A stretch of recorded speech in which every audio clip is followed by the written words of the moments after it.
नमस्कार. शाहू स्क्रीनिंगच्या या फीडबॅक सेशनमध्ये आपल्या सगळ्यांचं इथं मी स्वागत करतो. या सेशनमध्ये आपण ज्या 4 मुद्द्यांवरती बोलणार आहोत ते मुद्दे मी पहिल्यांदा आपल्यासमोर प्रेझेंट करतो. पहिला आहे तो एकंदरीत मागच्या 2 आठवड्याचा फीडबॅक. दुसरा मुद्दा आपण घेणार आहोत तो म्हणजे अगदी तो ब्रीफली घेणार आहोत की नेटिझन्सचं ॲप आणि वेबसाईट कशा प्रकारे वापरायची, त्यामध्ये छोटे छोटेसे फीचर्स जे तुमच्या उपयोगाचे आहेत ते कसे वापरायचे. तिसरा मुद्दा आपण घेणार आहोत तो म्हणजे की मग नेटिझन्समध्ये झालेल्या क्लासेसचे व्हिडिओ तुम्ही कशा प्रकारे पाहू शकाल ॲपमध्ये आणि वेबसाईटमध्ये. अर्थातच ऑनलाईन क्लास जॉईन करण्यासाठीचा सुद्धा तुम्हाला प्रत्येक रविवारचा जो सेशन आहे तो कसा जॉईन करायचा तेही सांगणार आहे. चौथा तितकाच महत्त्वाचा जो मुद्दा असणार आहे आजच्या ह्या फीडबॅक सेशनमधला तो म्हणजे की आपल्याला इन्साईट ज्याला म्हणतो आपण, जे काही परफॉर्म करतो त्याचा एक इन्साईट कशा प्रकारे घ्यायचा, एक्झाम रिपोर्ट्सचं महत्त्व काय, त्याच्यातनं आम्हाला काय दिशा मिळवायची याच्याविषयी आपण बोलणार आहोत. आपण सगळ्यात पहिल्यांदा तो विचार करू की ह्या सेशनमध्ये मी तुम्हाला दिसणार नाही आहे, पण डेफिनेटली माझा ऑडिओ आणि काही व्हिज्युअल्स तुमच्यासमोर असणार आहेत. 2 आठवड्यापासून पाहत आहोत की अतिशय वेगाने मुलांचं ॲडमिशन्स इकडे होत आहेत आणि अर्थातच त्यामुळं काय होतं की एक सेशन कोणाच तरी बुडतं, कोणाची 2 सेशन बुडलेले आहेत. हो शकतं आहे की आता येणाऱ्या पुढच्या आठवड्यामध्ये पण अजून काही विद्यार्थी तुमच्या ह्या सेशनमध्ये जॉईन करतील. एक अशी लॉजिकली टाईम ब्रेक पाहिजे, तो आपण थोडासा विचार करू या 2 आठवड्याच्या सिस्टम नंतर. की बोर्डाची परीक्षा ही जी 15 मार्च वगैरे त्या दरम्यान शेड्यूल आहे त्याच्या आधीच तुमचं हे सेशन संपणार आहे. साधारण 27 फेब्रुवारीला आपला शेवटचा 8वा पेपर असणार आहे. पण जे विद्यार्थी उशिरानं जॉईन झालेले आहेत अशा विद्यार्थ्यांसाठी इन बिटवीन एखादा तारखेला अनाऊन्समेंट करून संध्याकाळच्या 7 ते 9 या सेशनमध्ये आपण तुमच्या बुडलेल्या परीक्षा ह्या परत त्या विद्यार्थ्यांना देऊयात, ज्यांचे बुडले आहे त्या विद्यार्थ्यांना देता येतील. ओके, तर हा एक साधारण मागच्या 2 आठवड्याचा आपला प्रवास होता. महाराष्ट्रभरातनं मुलं ही ॲडमिशन्स घेत आहेत. काही मुलं आत्ता पहिल्या फेजला करत आहेत आणि काही मुलं हे पुढं दुसऱ्या फेजला येतील. काही मुलं स्टडी मटेरियल घेतील, काही मुलं हे तिन्ही गोष्टी करतील. आता आपल्याला ह्या बॅचला ॲडव्हान्टेज काय आहे की तुम्ही आत्ताला 8 परीक्षा देत असताना तुम्हाला या 8ही परीक्षामध्ये जे काही प्रश्न तुमच्यासमोर येणार आहेत तेवढ्या प्रश्नांची संख्या तुमच्या हाताखालनं ही एका इझी विदाऊट प्रेशर अशा प्रकारच्या सिच्युएशनमधून जाणार आहे. आणि म्हणूनच तुम्ही प्रिपेअर्ड असाल 8 परीक्षेच्या नंतर की येणाऱ्या उन्हाळ्यामध्ये जे सेकंड सेशन होईल शाहू स्क्रीनिंगचं, त्या सेशनमध्ये तुमची बॅच ही ॲडव्हान्स बॅच म्हणून काम करेल, ती फ्रेशर बॅच म्हणून काम करणार नाही. ही बॅच उन्हाळ्यामध्ये असं म्हणत असताना असं म्हणूया आपण की 10वीची परीक्षा झाली की दुसऱ्या दिवशीपासनं जे पुढचे 10 दिवस 12 दिवस 15 दिवस आपल्याला मिळत आहेत शाहू स्क्रीनिंगसाठीचे, तेवढे दिवस या बॅचची जे नॉमिनेशन आहे या बॅचच्या मुलांचं ते ॲडव्हान्स शाहू स्क्रीनिंगसाठीचं इथंच असेल. आपल्या नेटिझन्सच्याच पॅटर्नमध्ये ते 2 पार्ट पडलेले असतील. जी मुलं आत्ता जॉईन केली आहेत त्यांना ते ॲडव्हान्टेज असेल की त्यांचं चॅप्टर वाईज सगळ्यांचं प्रिपरेशन हे झालेलं असेल. आणि ते कसं झालेलं असेल हे पण तुम्ही विचार करायला पाहिजे. केवळ फक्त रविवारी पुरतं शाहू स्क्रीनिंग पुरतं त्या परीक्षेपुरतं तुम्ही नेटिझन्ससोबत अटॅच होणार असाल तर ते संयुक्तिक नाही आहे. पूर्ण आठवडाभर रोज 1-1 तासाचा वेळ तुम्ही जर बाजूला काढून ठेवू शकलात तर तुम्ही समजून घ्या की तुमचं उद्याच्या भविष्याची ती इन्व्हेस्टमेंट असणार आहे 27 फेब्रुवारीपर्यंतची. तसं पाहायला गेलं तर बाय एनी मीन 41 दिवसाचा साधारण तो फ्रेमिंग आता शिल्लक आहे. म्हणजे 40 तासाचा तुमचा प्रिपरेशन हा तुमच्यासाठीचा इतर विद्यार्थ्यांच्या मानाने डिफरन्स राहणार आहे आणि तो डिफरन्स हा तुम्हाला वर्थ आहे, तो तुमच्यासाठी फायद्याचा उपयोगाचा राहणार आहे. आणि त्यामुळं तुम्ही कटाक्षाने सिरियस मोडवरती याच्या अभ्यासाला हे रोजच्या रोज सुरू ठेवायचं आहे. आता तुम्ही जे ॲडव्हान्स बॅच म्हणून तुम्हाला फेज 2ला ट्रीटमेंट दिली जाईल तिथं काय असेल तर तिथं नव्यानं जॉईन करणाऱ्या मुलाला पुन्हा चॅप्टर वाईज काही टेस्ट असतील आणि पुन्हा शेवटी 3 किंवा 4 टेस्ट ह्या फुल सिलेबस असतील. पण तुमच्यासाठी कम्प्लिटली 8च्या 8 टेस्ट ह्या फुल सिलेबस तिकडे असतील, जेणेकरून तुम्ही पुढे पळू शकाल, तुम्हाला सगळ्या गोष्टीचं ॲनालिसिस करता येईल, या पद्धतीनं तुम्हाला ट्रीटमेंट निश्चितच देता येईल. हा आपला ह्या 2 आठवड्याच्या सेशननंतरचा माझा फीडबॅक तुम्हाला शेअर करतो आहे. दुसरा मुद्दा आपण जाणणार आहोत तो म्हणजे की आपली वेबसाईट कशा पद्धतीने आपण वापरतो, ॲप कसं वापरतो, हे सगळ्यांना माहिती. हे फार मी ब्रीफली आणि फार पटकन संपवणार आहे हा मुद्दा. इथं तुम्ही बघत असाल की http://connect.netizens.edu.in ही वेबसाईट आहे नेटिझन्सची. या वेबसाईटला आपण साधारण गुगल क्रोममधनं तुम्ही लॉग इन करू शकता. ते बेटर राहील. मॉझिला किंवा फायरफॉक्स किंवा मायक्रोसॉफ्ट एज असं काही वापरत बसण्यापेक्षा, ते प्रयोग करत बसण्यापेक्षा गुगल क्रोममध्ये हे चांगलं चालतं आहे, आत्तापर्यंत आलेलं आहे, तुम्ही ते वापरू शकता. आपलं मोबाईल ॲप आहे नेटिझन्स लाईव्ह नावाने. तुम्ही ते गुगल प्ले स्टोअरवरनं हा आयकॉन दिसेल तुम्हाला नेटिझन्स लाईव्हचा, तो तुम्ही तिकडे डाउनलोड करून घेऊन वापरायला सुरुवात करू शकता. आता मोबाईल ॲपमध्ये असेल किंवा वेबसाईटमध्ये असेल, दोन्हीकडेही हे चालतं आणि तुम्हाला फक्त आयदर ऑर लॉग इन चालेल. म्हणजे तुम्ही एकतर तुमच्या मोबाईलमध्ये वापरू शकाल किंवा तुमच्या कम्प्युटर वापरू शकाल, लॅपटॉपवर वापरू शकाल. म्हणजे वेबसाईट म्हटलं की कम्प्युटर, लॅपटॉप, अगदी नोटबुक, तुमच्याकडचा समजा काही तुमच्याकडे गुगल क्रोम चालणारा एखादा दुसरा प्लॅटफॉर्म आहे, काही जणांकडं डायरेक्टली टेलिव्हिजन पण आहे घरामध्ये, तुम्ही तिकडं पण ते वापरू शकता. त्याच्यातनं जे काही स्मार्ट टेलिव्हिजन TV तुमच्याकडे आहे त्याच्यावरती पण तुम्ही लॉग इन करू शकता गुगल क्रोमच्या मदतीने. आणि मग इथं युजरनेम म्हणून तुम्ही जो डिफाईंड तुम्हाला युजरनेम मिळाला आहे, मोबाईल नंबरच आहे तो मोबाईल तुमच्याकडे असण्याची गरज नाही. फक्त तो आम्हाला त्या 10 अंकांशी मतलब आहे. म्हणजे इथं 1 2 3 4 5 6 7 8 9 आणि 0 असं जरी दिलं असतं तरी ते युजरनेम क्रिएट झालं असतंच. कारण आपण त्याला SMS व्हेरिफिकेशन वगैरे हे ह्या लॉकडाऊनच्या काळामध्ये फार त्रास त्याच्यात स्टेप्स ठेवलेले नाही आहेत. हे 10 डिजिटचा मोबाईल नंबर आणि त्याचा 4 डिजिटचा त्याच्याखाली असणारा पासवर्ड टाकून तुम्ही सिक्युअर लॉग इन करायचा. रजिस्टर हिअर वगैरे किंवा फॉरवर्ड पासवर्ड करू नका. तुमचा पासवर्ड लगेच रिसेट होतो आणि तो तुम्हाला परत आमच्याशिवाय मिळत नाही, फोन केल्याशिवाय. ते रोज रिसेट करत बसू नका. तुम्हाला पासवर्ड फक्त अजून एकदा सांगण्याची आमच्याकडे सोय आहे, सुविधा आहे. 3ऱ्या वेळेस पासवर्ड सांगितला जात नाही, त्याला चार्ज पडतात. त्यामुळे पासवर्ड चेंज करण्याच्या भानगडीत कोणी फारसं जाऊ नका. आपल्याला चांगलं काम करायला वेळ नाही आहे, खेळत बसायला वेळ कशाला काढता. चला आपण पुढं जाऊयात. इथे जस्ट अ मोमेंट.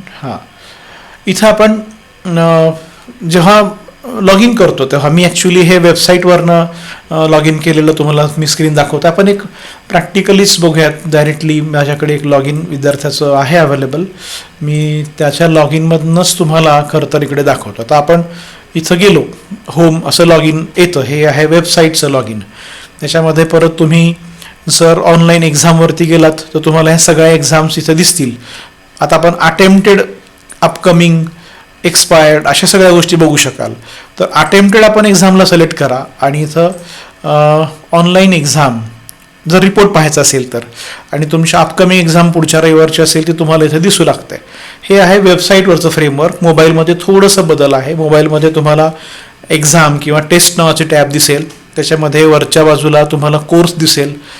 जर ऑल कोर्स असेल तर त्याला क्लिक करून त्याच्याखाली तुम्ही तुमचा जो कोर्स आहे, Shahu screening, prelim, PCB, PCM, हा निवडून तुम्हाला टेस्टपर्यंत पोहोचता येतं. तर आपण इथं रिपोर्ट्स सेक्शनला जाणार आहोत थोड्या वेळाने. तर इथे हे अशा प्रकारे तुमचं सगळं लॉग इन दिसतं. ओके. हे मला वाटतं इतकं सिम्पल आहे की तुम्ही इथे ऑनलाईन क्लासेसला गेलात तर तुमच्याकडं काय शेड्यूल आहे सध्याला, जुने क्लास काय झालेत का, त्याचं शेड्यूल तुम्हाला मिळवायचं आहे का, तसं काही जर ती लिंक ओपन असेल तर तुम्हाला ती पण मिळू शकते. शक्यतोवर आपण इथं 5 क्लासेस तुमचे हे डिस्प्ले होत नाहीत. तसं एक रेकॉर्ड रिपोर्ट पद्धतीनं तुम्हाला दिसतं की एवढे क्लास झालेले आहेत. आपण अपकमिंग क्लास म्हटलं तर साधारण तुम्हाला रविवारी किंवा शनिवारी ते लॉग इनला तुमच्या क्रिएट झालेले आणि इथं दिसतील ते ऑनलाईन क्लासेस. ओके. आता इथं स्टडी मटेरियलला आपण खास करणार आहोत. आपला आजच्या 3रा मुद्दा होता की तो कशा पद्धतीने तुम्ही व्हिडिओ लेक्चर्सपर्यंत पोहोचणार आहात. आता आपण ह्या विद्यार्थ्याचं पाहिलं तर इथे 11th PCB शाहू स्क्रीनिंग असं एक टॅब येतो. स्टडी मटेरियलला क्लिक केलं की त्यानंतर हे त्याला असाइन केलेले कोर्स आहेत आणि मग इथं 11th PCB शाहू स्क्रीनिंग असं या विद्यार्थ्याचं दिसतं आहे. ओके.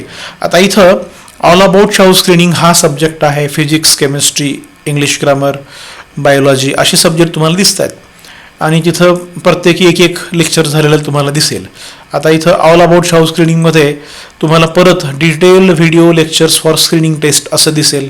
त्याच्यामध्ये तुम्ही जाल तर तुम्हाला आत्तापर्यंत झालेले हे सगळे व्हिडिओज आहेत ते पाहायला मिळतील. समजा तुम्हाला हा पहिला इथला व्हिडिओ दिलेला आहे तो तुम्हाला क्लिक करून चालू करता येईल, त्याला प्ले करा आणि तुम्ही तुमच्या लॉग इनमधनंच तो व्हिडिओ इकडे पाहू शकाल. हा व्हिडिओ काल परवा 15 तारखेला आपण सर्वांनी लाईव्ह अटेंड केला होता आणि लागीचं तसं रेकॉर्डिंग पण तुम्हाला इकडे मिळणार आहे. ओके, तर अशा प्रकारे तुम्ही हा व्हिडिओ इथं पाहू शकत आहात. ओके, चला आपण इथं परत एकदा स्टडी मटेरियलवरती जाऊयात. तिथं परत 11th शाहू स्क्रीनिंग आणि तिथं हे असे व्हिडिओ. आता असेच तुम्ही फिजिक्सचं पण बघू शकाल. फिजिक्समध्ये ग्रॅव्हिटेशनचं एक लेक्चर झालं आणि हीटचं लेक्चर झालं. तुम्ही समजा ग्रॅव्हिटेशनला क्लिक केलं, त्याच्या पुढे जाऊन पुन्हा हे लेक्चर इथं तुम्हाला प्ले करायचं, इथून तुम्हाला परत ते प्ले करून बघता येईल. अशा प्रकारे प्रत्येक विषयाचे लेक्चर जे आहेत, लेक्चर 1 लेक्चर 2 हे त्या वेळेला तुम्ही तिकडे पाहू शकाल आणि तुम्हाला हवं त्या वेळेला ते पाहता येतं. जे नव्याने विद्यार्थी जॉईन करत आहेत त्यांना इथं येऊन ते लेक्चर्स पाहता येतात. दर रविवारी समरी लेक्चर्स तुमच्या इकडे झालेले असतात, त्याचं हे व्हिडिओ आम्ही तुम्हाला शेअर करतो. ओके, आता हा एक ब्रीफिंग झालं, पण आता खास तुम्हाला आजचा व्हिडिओचं जे मला सांगायचं ते म्हणजे इन्साईट आपण ज्याला म्हणतो, ती इन्साईट कशी घ्यायची. चला आपण इथं परत ऑनलाईन एक्झामला जाऊ. रिपोर्ट्सची इन्साईट अटेम्प्टेड एक्झामला आपण जाऊयात. इथं सिलेक्ट करू ऑनलाईन एक्झाम. जोपर्यंत तुम्ही इथं ऑनलाईन एक्झाम सिलेक्ट करत नाही तोपर्यंत तुम्हाला ना एक्झाम देता येते ना रिपोर्ट पाहता येतात. ओके, तर इथं आपण परत ऑनलाईन एक्झामला आलो. आता ही आपली 16 तारखेची परीक्षा झाली आहे आणि इथं अटेम्प्टेड म्हणून स्टेटस आलेला आहे. याला आपण रिझल्टवरती जाऊयात आणि हा रिझल्ट किंवा याच्या पुढे दिलेला रिझल्ट या दोन्हीमध्ये फारसा फरक नाही आहे. थोडासा प्रेझेंटेशनमध्ये फरक आहे, बाकी कॉन्टेंट सेमच आहे. आपण कुठल्याही एका टॅबला क्लिक केलं तर तुम्हाला तो टेस्ट रिपोर्ट इकडं मिळतो. ओके, आता आपण ॲडव्हान्स टेस्ट रिपोर्टला गेलो तर तुम्हाला अशा प्रकारचा टॅब्युलर फॉर्ममध्ये मिळतो हा रिपोर्ट. तिथं तुम्ही कुठलाही रिपोर्ट क्लिक करून बघा. प्रोफाईलमधून तुम्ही म्हणजे कुठला अलीकडचा रिपोर्ट क्लिक केला तर तुम्हाला अशा प्रकारे प्रेझेंटेशन तिथं पाहायला मिळतं. उदाहरणार्थ आपण ह्या रिपोर्टला आलो. तुम्ही मोबाईलमध्ये सुद्धा रिपोर्ट सेक्शनला जाऊन तुमच्या परीक्षेचे रिपोर्ट्स अशा प्रकारे ओपन करून बघायचे आहेत. सगळ्यात महत्त्वाचं लक्षात घेऊ आपण. आता माझा जो चौथा मुद्दा आहे तो हाच आहे की importance of insight of exam reports. तुमची परीक्षा झाली की त्याच्यावरती लगेच तुम्हाला स्वतःचा इन्साईट ज्याला आपण म्हणतो की स्वयंमूल्यमापन, स्वतःला आतमधून पाहणं ही इन्साईट आहे. तर ही इन्साईट तुम्हाला घ्यायची आहे, प्रत्येक परीक्षेनंतर घ्यायची आहे. ओके, आता इथे आपण बघत आहोत की इथं या स्टुडंटला आपण पाहिलं की समजा तुम्हाला सब्जेक्ट वाईज ॲनालिसिस घ्यायचा आहे, टाईम मॅनेजमेंट ॲनालिसिस घ्यायचा आहे किंवा क्वेश्चन वाईज घ्यायचं आहे. हे तीनही इथे तुम्हाला रिझल्ट मिळतात. आपण बघूयात की आपल्या विद्यार्थ्यांनी म्हणजे धीरजनी 360 मार्काच्या PCB ग्रुपमधल्या ह्या परीक्षेला त्यांनी 110 प्रश्न जे आहेत ते त्यांनी सोडवलेले आहेत आणि इथे तुम्हाला दिसतंय की 8 त्याचे मायनस मार्क्स दिलेले आहेत. म्हणजे एकूणात 8 मार्काचं निगेटिव्ह आहे. म्हणजे हे सगळं इन्साईट घेत असताना आपण जे 2-4 मुद्दे लक्षात घेणार आहोत त्याच्यामध्ये तुम्ही एक ओव्हरऑल समोर दिसतोय हा रिपोर्ट तर आहेच आहे, पण ह्या रिपोर्टला पाहत असताना आपल्याला पॉझिटिव्ह मार्क्स किती पडले, आपले निगेटिव्ह किती गेले हे पण त्याच्यामध्ये चेक करायचा पॉईंट आहे. हा पहिला मुद्दा बघायचा आहे की आपण चुका खूप जास्त करत असू तर मिळालेल्या मार्कामधनं आपले मार्क काढून घेतले जातात. त्यामुळं आपला हिशोब पुन्हा बरोबर होऊ नये. सगळं मिळून काय झालं तर खूप अटेम्प्ट झाला आणि जोशमध्ये आपण सगळे प्रश्न सोडवले. पाहायला गेलं तर काय पुन्हा की 30, 40, 25च्या वर तुमचे निगेटिव्ह मार्किंग आले. मी निगेटिव्ह असं म्हणेल की 10 हे प्रमाण तुमच्यासाठी खूप अधिक ओके म्हणू शकतो. इथपर्यंत ठीक आहे म्हणेपर्यंत ठीक आहे की तुमचे 10 प्रश्न चुकले तर सरासरी 10 मार्क कमी येतील. पण हे कोणासाठी की ज्याला अतिशय हायर एंडला मार्क्स मिळू शकतील अशा विद्यार्थ्यांच्या मी 7, 8, 10 प्रश्नांपर्यंत चुका मानू शकतो. आता हा रिझल्ट एक आयडियल रिझल्ट म्हणून तुमच्यासमोर मी प्रेझेंट करतोय. ओके, दुसरं आहे की तुम्ही ह्या इन्साईटमधनं कितीतरी तपशीलवार बघू शकता. तंत्रज्ञानाच्या मदतीनं तुम्हाला आज एवढं पॉझिटिव्ह सगळं मिळायला लागलं आहे, ॲनालिसिस मिळायला लागलं आहे, ते मागच्या पिढ्यांना मिळत नव्हतं. म्हणजे एका प्रश्नाला किती वेळ देणं अपेक्षित आहे, तुम्ही किती दिला, एकूण तुमचा मग वेळ वाचला का, तुम्ही विनाकारण जास्त वेळ घालवला, हे सुद्धा तुम्हाला इथं पाहता येतं. बघूयात, एक एक क्रमाक्रमानं गोष्टी आपण त्याच्यामध्ये पाहत जाणार आहोत. पहिलं, आता 360 पैकी 315 स्कोर आहे, त्याची 80 विद्यार्थ्यांनी परीक्षा दिली होती, त्याला रँक 2 पर्यंत आलेला आहे. आता यांनी 99 मिनिट आणि 46 सेकंद असा एकूणात वेळ घेतलेला दिसतोय, पण 120 मिनिटाची परीक्षा होती. आता पहा, इथं पहिलंच निष्कर्ष मला काय सापडतोय पाहत असताना, मी स्वतः असंच पाहणार आहे, प्रत्येक विद्यार्थ्यांनी स्वतःला इथूनच पाहायला सुरुवात करायची की तुम्ही एकूण किती वेळ घेतला आणि तुम्हाला किती वेळ दिला होता. पाहायला गेलं तसं तर सरासरी या विद्यार्थ्याचे एक विचारात जर आपण घेतला तर 20 मिनिट आणि साधारण 14 सेकंद शिल्लक राहिले, आणि त्या 20 मिनिटामध्ये त्यांनी जर हे -8 याच्यावरती ह्या प्रश्नावर विचार केला असता तर निश्चितच त्यांचे हे जे 315 स्कोर आहे हा 360च्या जवळ जाऊन पोहोचला असता. म्हणजे हे कधी ना कधी पाहायचं आहे. आता खरं तर मेन्सची परीक्षा 360 प्रिलिमची परीक्षा 360 मार्काची आहे आणि मेन्स परीक्षा 400 मार्कांची होते. आपण 360 पैकी सुरुवातीला बघूयात. बघू की तुम्हाला इथे हे जे 8 मायनस गेले ना, तर हे कसं काढायचं, कशा पद्धतीने विचार करायचा. 3 ग्रुप करायचे प्रश्न सोडवत असताना.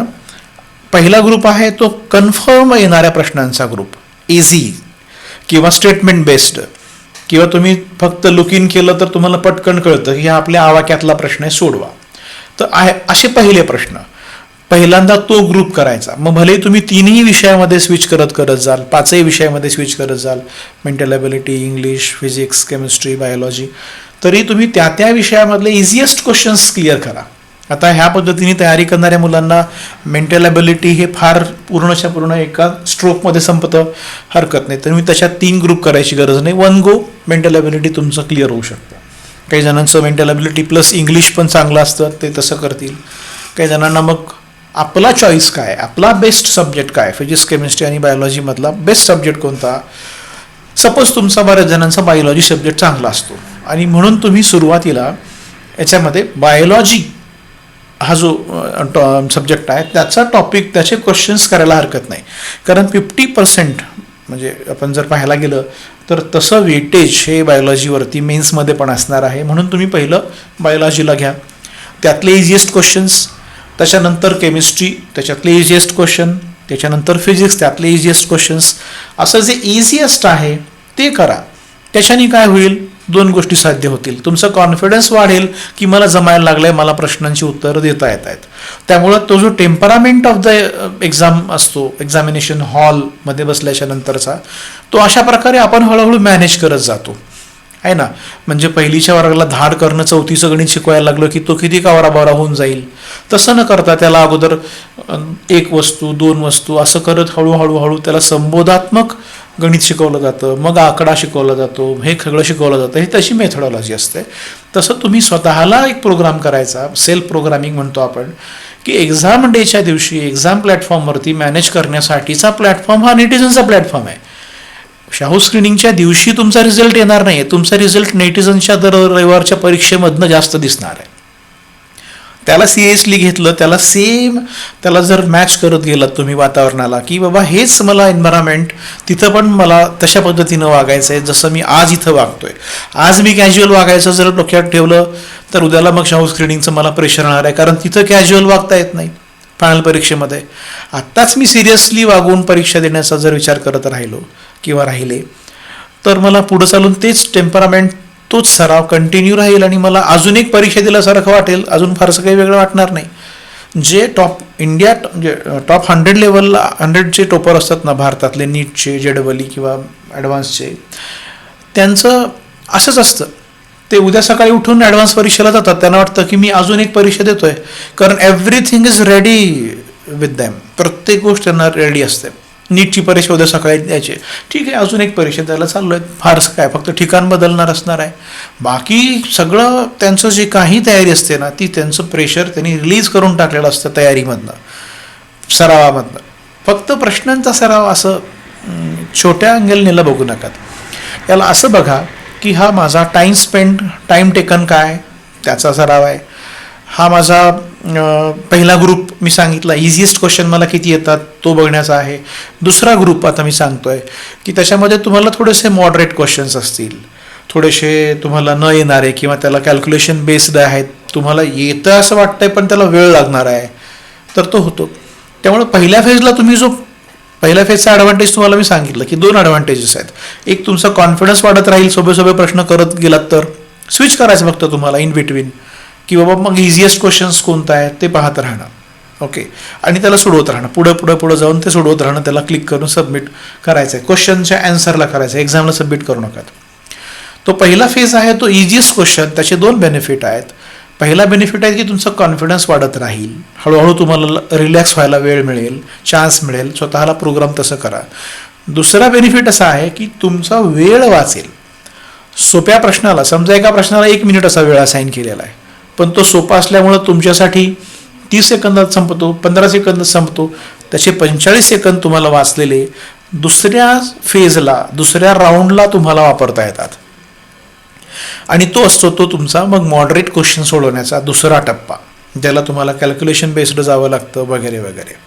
ओके, आता त्याच्या पुढे तिसरा टप्पा असतो, तुमच्याकडे वेळ शिल्लक राहिलाच आणि तुम्ही खूप टफमोस्ट क्वेश्चन आहेत जे तुम्हाला एक्झॅक्टली उत्तर माहितीच नाही आहेत, तर त्या टफमोस्ट क्वेश्चनला सोडवण्यासाठी तुमच्याकडे तो वेळ पुन्हा असा प्रकारे शिल्लक राहतो. त्यामुळं तुम्ही किती जरी मी म्हणालात तरी मी तुम्हाला सल्ला देईन की फिजिक्स शेवटी करा. फिजिक्सचं थोडंसं हार्ड वाटतं ते शेवटी करा, सुरुवात करा ते बायोलॉजीपासनं. मॅथमॅटिक्स तुम्हाला अवघड वाटत असेल तर तेही शेवटी ठेवा, त्यालाही हरकत नाही ते ठेवायला आणि त्या पद्धतीनं करायला. हे माझं एक स्टँडर्ड मार्गदर्शन आहे. याच्यामध्ये काही विद्यार्थ्याला एक्सक्युजेस असतील, अपवाद आहेत. कुणी म्हणेल की नाही मी फिजिक्स पहिल्यांदा करून पण चांगले मार्क्स घेऊन दाखवतो. जर चांगले मार्क्स येत असतील तर त्यांचं ओके आहे, त्याच्यात चेंज करू नका. ओके, तर इथं आपण बघूयात की त्याचे इनकरेक्ट आन्सर जे होते त्याचे कसं मेजर झालं. तर 12 प्रश्न, ठीक आहे, काही 4 प्रश्नाला निगेटिव्ह मार्क्स नसतील म्हणून. Correct answer 98. ओके, म्हणजे 110 पैकी त्यांचे 98 बरोबर आले. हे सगळं तिथं आहे. त्यांनी सगळे प्रश्न अटेम्प्ट केले हे ठिकाणी करून बघितलेलं आहे. एखाद प्रसंगी एखाद्या विद्यार्थ्याचे काही प्रश्न अटेम्प्ट करायचे राहिले, वेळेमुळे राहिले असतील तर तेही चुकीचं आहे. पण मी असं म्हणेन की जर तुम्हाला येतच नाही आहेत, अजिबातच सुटत नाही आहेत, तर त्याला अटेम्प्ट करण्याच्या भानगडी जाऊ नका, कारण तसं करणं म्हणजे स्वतःच्या हाताने -1 मार्क करून घेणं आहे. सो ही स्ट्रॅटर्जी लावा. या पद्धतीने पुढे आपण वाटचाल करूयात. आता आपण बघूच सब्जेक्ट वाईज अनालिसिस काय आहे. त्याला या विद्यार्थ्यांनी फिजिक्समध्ये 20 क्वेश्चन होते, त्याला 80 पैकी 65 त्या विद्यार्थ्यांनी मार्क्स मिळवलेले आहेत. पर्सेंटेज 81.25, ॲन्सर्ड 20 आउट ऑफ 20, करेक्ट 17 आलं आणि तिथं 20. म्हणजे हा यांचा फिजिक्स हा चांगला सब्जेक्ट तयार झालेला दिसतोय.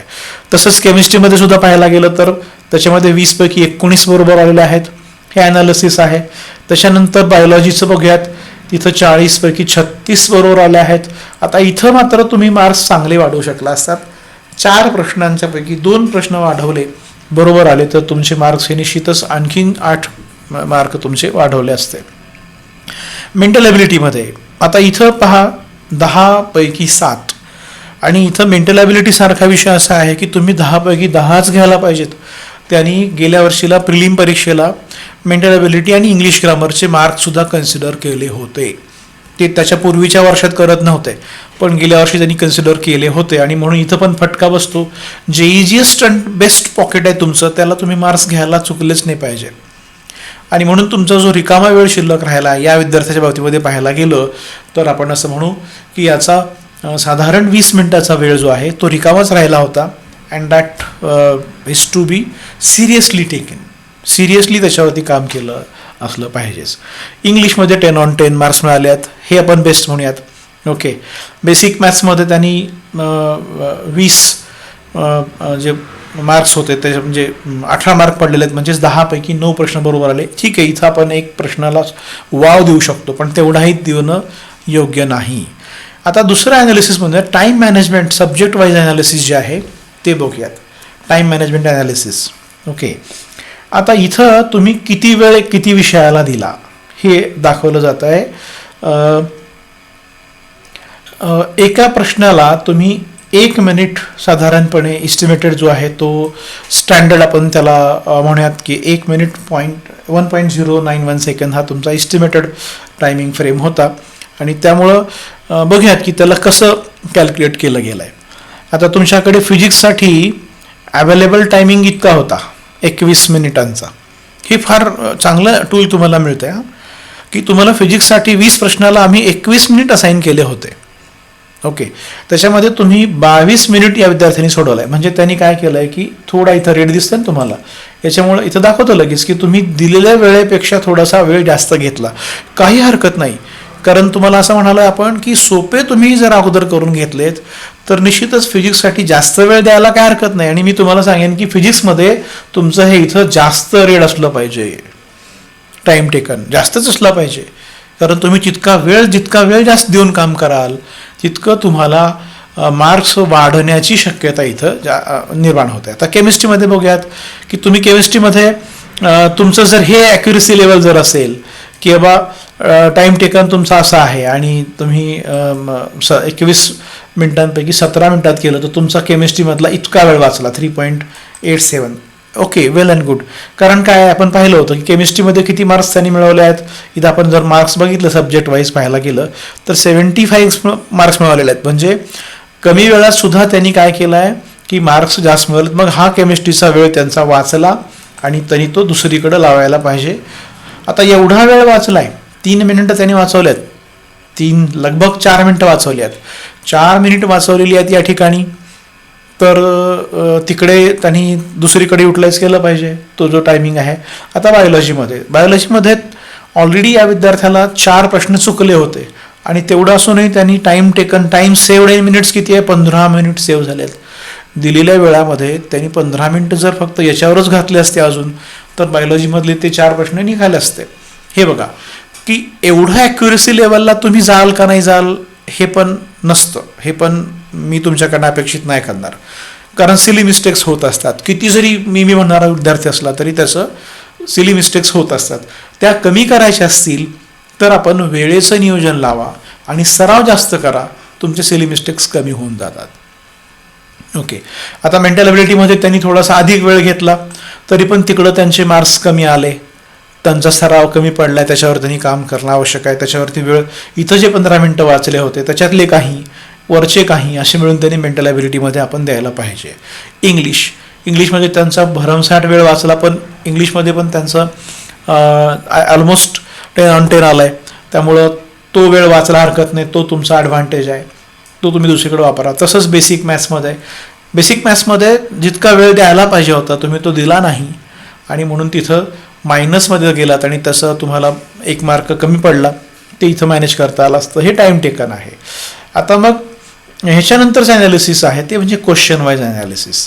पहा की तुम्ही साधारणपणे करेक्ट किती दिले आहेत, हे 96 तुमचे करेक्ट आन्सर आहेत आणि इनकरेक्ट तुमचे त्या ठिकाणी 12 आहेत. त्याच्यामधले 8 निगेटिव्ह निघाले आहेत, 2 तुमचे ज्याला निगेटिव्ह नाही असे 4 तुमचे चुकलेले असणार आहेत. आता तुमचं करेक्ट आन्सर म्हणजे फिजिक्समध्ये प्रश्न पहिला आहे तर तुम्ही दिलेला आन्सर आणि ॲन्सर कीमधला आन्सर ह्याचे तुम्हाला बरोबर जुळत त्या ठिकाणी रिमार्क येतो करेक्ट असा. ओके, ज्या ठिकाणी तुमचं समजा चुकलं इनकरेक्ट. ओके, मग करेक्ट आन्सर काय आहे, याच्यामध्ये ए असं आहे आणि तुम्ही दिलं होतं डी, तर तुम्ही हे इथं ए हे बघायचं आणि हा प्रश्न हा चांगला ॲनालाइज करायचा की the specific heat capacity of a substance depends on it's what. मग आता तुम्हाला हीट अँड टेम्परेचर ह्या सगळ्या गोष्टीवरती काम करायचं आहे आणि एखाद्या सबस्टन्सविषयी तुम्हाला सांगितलेलं आहे तर तुम्ही अगदी हे जे हीटचं जे कन्सर्न येतो ना तो तुमचा नाही म्हटलं तरी पिरियॉडिक टेबलपासून तुम्ही हे सगळ्या गोष्टी वर उचलत आणा की कशामुळे हीटमध्ये हा म्हणतोय, कशावरती आहे, मटेरियल आहे, मास आहे, राईज इन टेम्परेचर आहे, काय आहे. तर त्यामुळे the specific heat capacity of a substance depends on it's material हे त्याच्यातलं खरं उत्तर आहे. ते तसंच खरं आहे का? मग मी जे चुकलं बोथ बी अँड सी असं म्हणालो आहे तर हे मी त्या दिशेनं गेलो असेन तर कसं काय गेलो असेन, म्हणजे तुम्ही हे मी कोणत्या दिशेनं गेल्यामुळं माझं चुकलं इथपर्यंत स्वतःला घेऊन जाणं म्हणजे हे बेस्ट ॲनालिसिस आहे. आता काय बघा की या विद्यार्थ्याच्या केसमध्ये काय झालं की 19पैकी 12 प्रश्न चुकले. 12 प्रश्न चुकले आणि त्यांचे 96 जे आहेत बरोबर आले. ठीक आहे, आपण इथं 1 मिनिट पाहूयात. इथे 98 बरोबर आले आणि 12 प्रश्न चुकले. तर 98 बरोबर आले, ठीक आहे. आता 12 जर त्यांनी दुसऱ्या दिवशीला म्हणजे आता ह्या आठवड्यामध्ये जिथं वेळ म्हणून काढता येईल तिथे, मी तर तुम्हाला असं म्हणेन की परीक्षा झाल्यानंतर मोस्ट क्लोज टायमिंग काढा. म्हणजे आजच्या ह्या रविवारच्या परीक्षेचं ॲनालिसिस पुढच्या शनिवारी जाऊन करू नका, ते खूप उशीर होऊन जाईल. कुठलाही डाऊट, कुठलाही फ्रेम ऑफ माइंड ही माणसाच्या मेंदूमध्ये 24 तासापेक्षा जास्त काळ टिकत नाही. मी तर 12 तासच म्हणेन. 24 तासानं तो तुमचा डाऊट, तुमचं फ्रेम ऑफ माइंड हे एक्सपायर होतं, ते निघून जातं डोक्यातनं आणि ते तसंच राहतं. त्याला पुन्हा मग काही चॅलेंज नाही आहे. आयुष्यामध्ये स्पर्धा परीक्षेमध्ये यशस्वी होण्याचा सगळ्यात मोठा मंत्र नीट नोट करून घ्या. आणि तो मंत्र म्हणजे तुम्ही सराव करत असताना जे प्रश्न आले ती तुमची अर्धी बॉटल भरलेली, अर्धा पेला भरलेला, आणि जे प्रश्न नाही आले तो तुमचा अर्धा रिकामा पेला किंवा अर्धी बॉटल रिकामी. आता ही उरलेली बॉटल पूर्ण करून घ्यायला तुम्हाला कोण अडवलंय? कोणालाच नाही, कोणीच नाही. त्यामुळं अटेम्प्टेड क्वेश्चन्समध्ये जे आले ते म्हणजे तुमचं आत्ताचं असलेलं नॉलेज आहे, आणि जे नाही आले ते तुमच्याकडची कमतरता आहे. भलेही तसे ग्रुप असतील, सिलेमिस्टेक्स ग्रुप असेल, कॉन्सेप्ट क्लिअरन्स ग्रुप असेल की तो माझं कॉन्सेप्ट क्लिअर नाही आहे किंवा त्याचं लर्निंगच पूर्ण झालेलं नाही आहे, ओके, असं काही असेल, पण ते पूर्ण करा.